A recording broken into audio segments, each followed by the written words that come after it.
ముఖ్యమంత్రి కూడా చేయని విధంగా జగన్మోహన్ రెడ్డి గారు నేతన్నలకు సంక్షేమం చేశాడు. నేతన్నలందరికీ కూడా ప్రతి సంవత్సరం 24,000 ఇచ్చాడా లేదా? నేతన్నలకు అందరికీ కూడా 24,000 ఇచ్చిన ఘనత జగన్మోహన్ రెడ్డి గారికి. అదేవిధంగా నేతన్నలకు అందరికీ కూడా ప్రతి నెల వాలంటీరు 1వ తారీఖు అయితే ఇంటి వద్దకు వచ్చి పెన్షన్ ఇచ్చారా లేదా?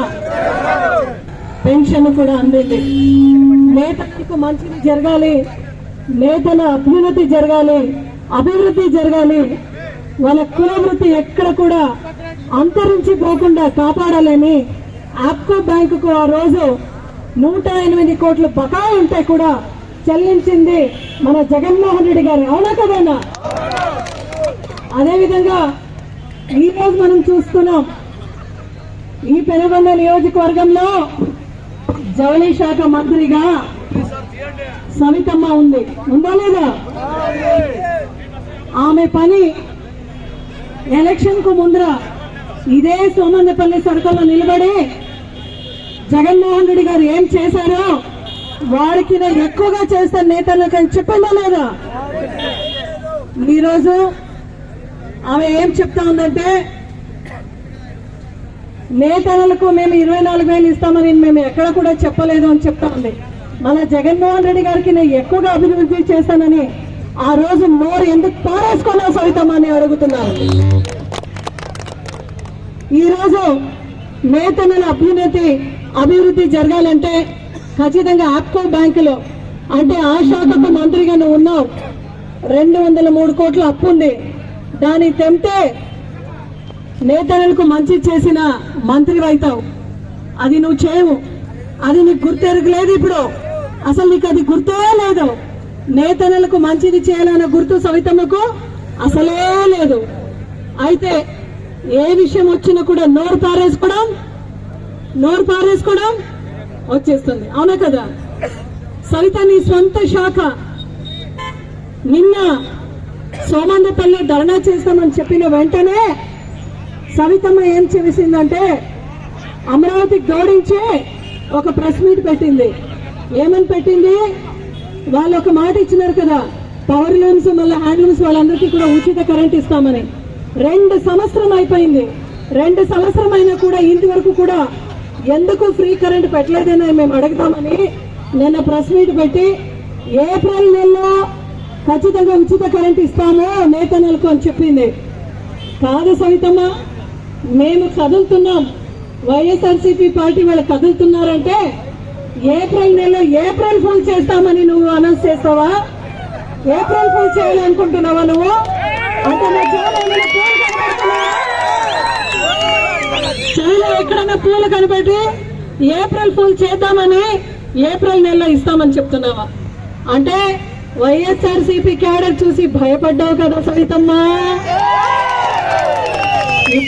ఇప్పుడు గుర్తుకొచ్చింది నీకు నేతన్నలు అంటే 2 సంవత్సరం అయినాక. అది మనం సోమన్నపల్లి ఉన్న వీవర్స్ పరంగా జగన్మోహన్ రెడ్డి గారి తరఫున వైఎస్ఆర్సీపీ పార్టీ తరఫున నీకు గుర్తు ఎరగాలని మేము ధర్నా చేస్తామంటే ఈ రోజు గుర్తుకొస్తా ఉంది నీకు. అసలు నువ్వు సవితమ్మ ఈ శాఖకు మంత్రిగా అర్హులు ఉందా అని నేను అడుగుతున్నాను. అన్నా, మీరందరూ గోల్డ్ మార్క్ చూసారా? గోల్డ్ జరీలు చూసారు కదా, సిల్వర్ జరీలు చూసారు కదా. రేటు ఆ రోజుకి ఏముంది ఈ రోజుకి ఏముంది అని మీరందరూ కూడా ఒకసారి ఊహించారా? జర్మన్ జరీ అయితే అన్నా ఒక మార్కు జర్మన్ జరీ నేతన్నలకి మీకు అందరికీ బాగా తెలుసు. జగన్మోహన్ రెడ్డి గారి హయాంలో 550 రూపాయలు, ఇప్పుడు 1000 రూపాయలు అయింది సవిత. ఈ శాఖకు మంత్రి డబల్ ఇంజిన్ సర్కారు పేరుకో డబల్ ఇంజిన్ సర్కారు. డబల్ ఇంజిన్ సర్కారు అంటే సెంట్రల్ గవర్నమెంట్ లోనూ మీరే ఉన్నారు, ఈ రోజు స్టేట్ గవర్నమెంట్ లో మీరే ఉన్నారు. అయినా కూడా జర్మన్ జరీలో ఎందుకు ఇంకా అట్టకెక్కినాయి, రేట్లు ఎక్కినాయి. ఆ రోజు ఆ రేషము ఎక్కడ కూడా హైయెస్ట్ ప్రైస్ కాకూడదు అని సెంట్రల్ వాళ్ళతో జగన్ సార్ మాట్లాడి నేతన్నలకు మంచి చేసే కార్యక్రమం చేశాం.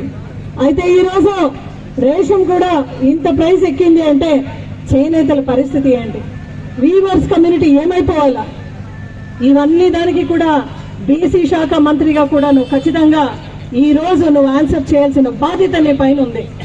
ఈరోజు వైఎస్ఆర్సీపీ పార్టీ తరఫున కూటమి ప్రభుత్వం చంద్రబాబు నాయుడు గారికి ఒకటే మాట చెప్తున్నాం. ఆ రోజు జగన్మోహన్ రెడ్డి గారు బీసీలంటే ద బెటర్ క్యాస్ట్ అని మమ్మల్ని గుర్తించినారు కాబట్టే 24,000 ఇచ్చినారు ప్రతి ఒక్క నేతని ఎంకరేజ్ చేయాలని. ఈ రోజు మీరు బీసీలను కేవలం ఓటు బ్యాంకుగా చూస్తున్నారు కాబట్టి నేతల గురించి మీరు ఆలోచిస్తున్నారు, నేతల గురించి మీరు పట్టించుకోవడం లేదు. ఇది ముమ్మాటికి కరెక్ట్ కాదు. ఈరోజు వైఎస్ఆర్సీపీ పార్టీ తరఫున మేము డిమాండ్ చేస్తున్నాం, వీవర్స్ కమ్యూనిటీకు మన నేసే సోదరులందరికీ కూడా ప్రతి సంవత్సరం 24,000 ఖచ్చితంగా మీరు ఇవ్వాలని కోరుతున్నాం. నువ్వు నిజంగా చిత్తశుద్ధి ఉంటే సవిత వచ్చే బడ్జెట్ లో నేతలందరికీ కూడా వాళ్ళ అభ్యున్నతి కోసం 2,000 కోట్ల బడ్జెట్ లో శాంక్షన్ చేయాలని మేము ఈ రోజు డిమాండ్ చేస్తున్నాం. అదేవిధంగా నేతలకు కూడా కొత్త పెన్షన్ 2 సంవత్సరం అయిందమ్మా, ఒక కొత్త పెన్షన్ కూడా పెట్టియకుండా ఈ రోజు మాట్లాడితే చాలు నోటికి వచ్చినట్టు మాట్లాడుతున్నావు కదా. కొత్త పెన్షన్ ఎప్పుడు ఇస్తావనే డేటు టైం చెప్పే దమ్ము ధైర్యం నీకుందా సవిత అని ఈ రోజు నేను అడుగుతున్నాను. అదేవిధంగా మహిళలందరికీ కూడా బీసీలకు కుటుంబిషన్ ఇస్తానన్నావు. చర్చకు సిద్ధమా? ఎక్కడికి వస్తావు చర్చకి? ఎంతమంది మహిళలకు ఇచ్చావు నువ్వు? ఎంతమంది మహిళలకు ఇచ్చావు? అంతా గోవిందా గోవిందా. చేనేతలకు 24,000 గోవిందా, చేనేతలకు కొత్త పెన్షన్ గోవిందా, జర్మన్ జరీ ఈ రోజు గోవిందా. అదేవిధంగా